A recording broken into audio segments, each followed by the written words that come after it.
begin.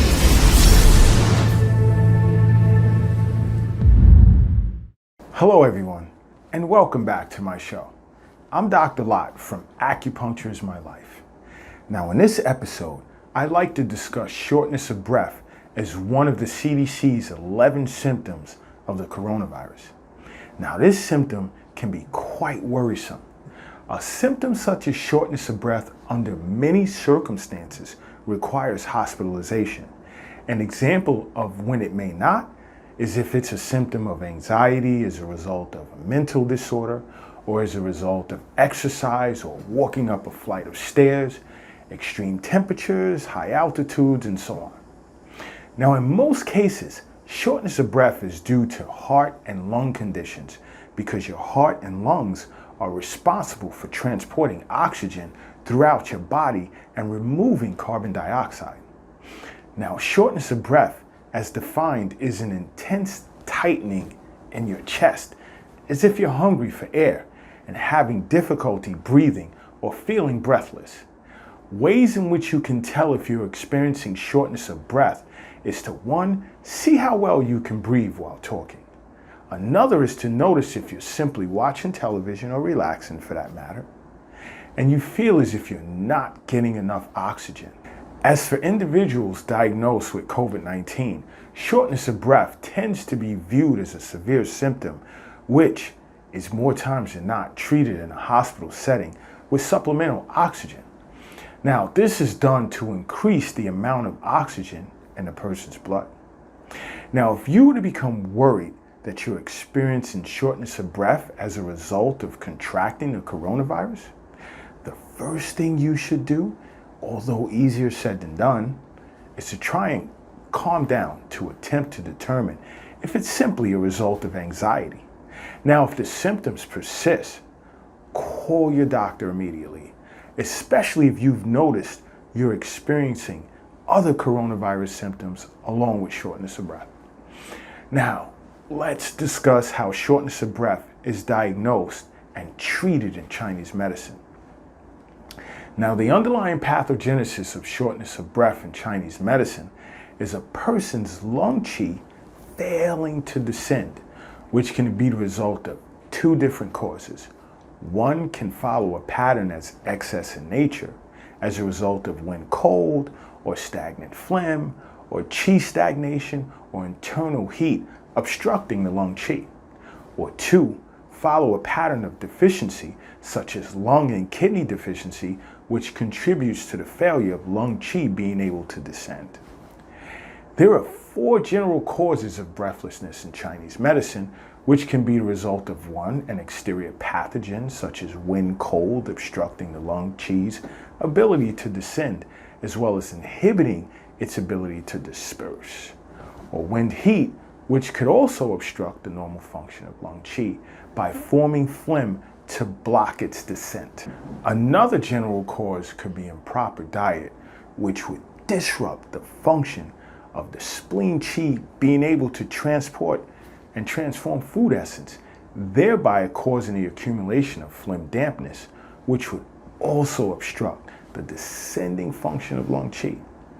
Another cause can be due to emotional stress, whereby worry stagnates lung qi, or even anger, which affects the liver, causing liver qi to rebel and negatively impact the functions of the lung qi.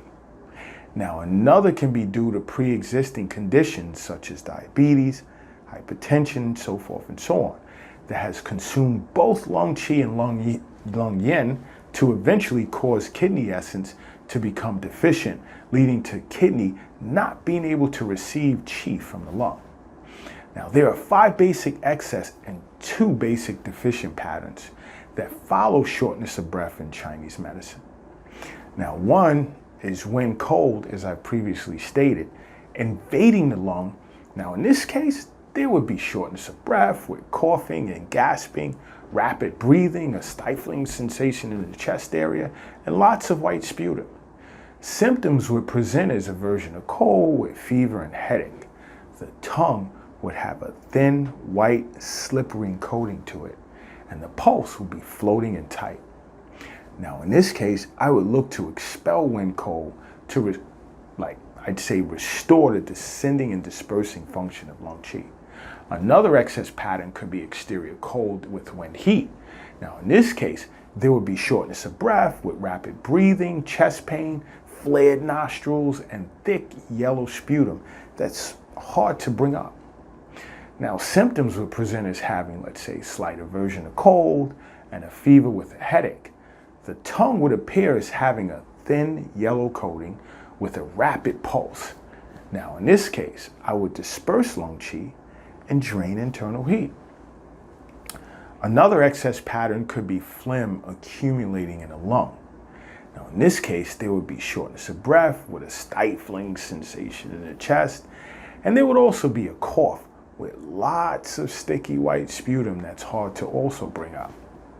Now symptoms would present, let's say, with a poor appetite, with nausea and vomiting, and the tongue would have a thick greasy coating to it, and the pulse would be very slippery.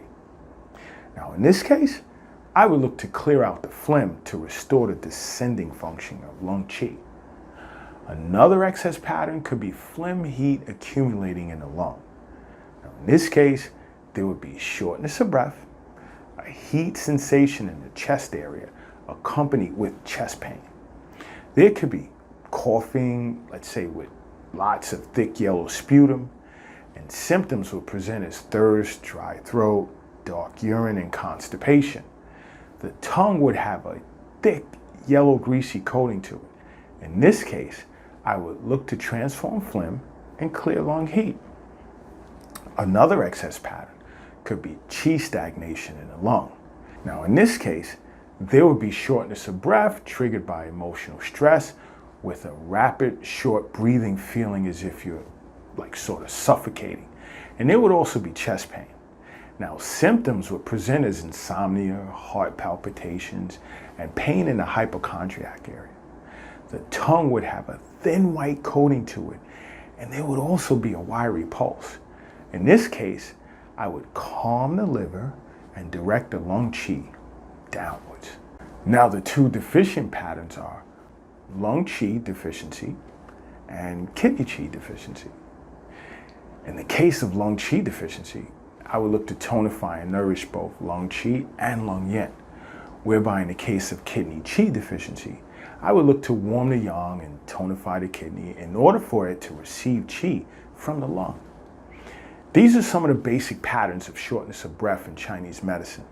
Now in my next episode, I will discuss fatigue as one of the CDC's 11 symptoms of coronavirus and how it is diagnosed and treated by an acupuncturist.